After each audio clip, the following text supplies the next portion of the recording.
Hello mga boss, so ito nga pala yung sampa ko ngayong taon, ngayon ko lang upload. Ayan, so from Philippines to Houston, Texas tayo. So ayan, ito siguro yung medyo mahirap-hirap na sampa ko kasi nasabay ako sa provision. Pero okay naman kasi siyempre nakapag-hotel tayo, maganda yung hotel na napunta natin. Siyempre masarap ang mga pagkain at siyempre yung hotel, di ba yan. Siyempre yung tulugan natin, yan. So ang dami ang kama.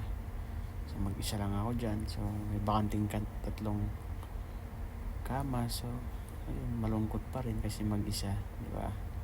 Pero kung ganun pa man, masaya pa rin tayo siyempre kasi ganap buhay. So yan na nga, nakapunta na tayo sa Puerto. So andyan tayo dyan sa barge. So kasabay natin yung mga store. So ito yung sinasabi ko kanina na medyo mahirap kasi may kasabay na store. So pag sampa mo, wala nang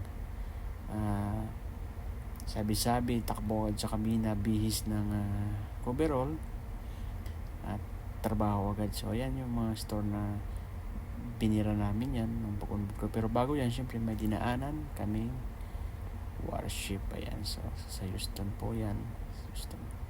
So papunta na kami ng barko dyan. So nadaanan lang namin yan. At syempre isa pa sa pinakamahirap dyan yung nagpalitan kayo ng kasama mo. Wala nang usap-usap kasi mabilisan nga pag mga ganyang sitwasyon na sign up. So mabilisan yan. Sasabihin lang yan yung mga mahalagang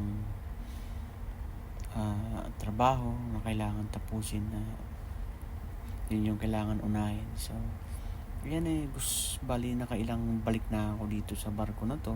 Ay gusto ko dito sa barko na to kasi komportable ako, parang napakadali na kontrata kapag andito ako.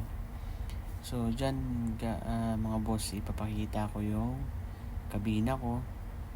Paakit na kami dyan, naka-ready na yung gangway, pilot ladder. So lahat ng kapalitan namin dyan nakabihis na, kami na lang inaantay. So pag akit namin dyan, baba agad sila.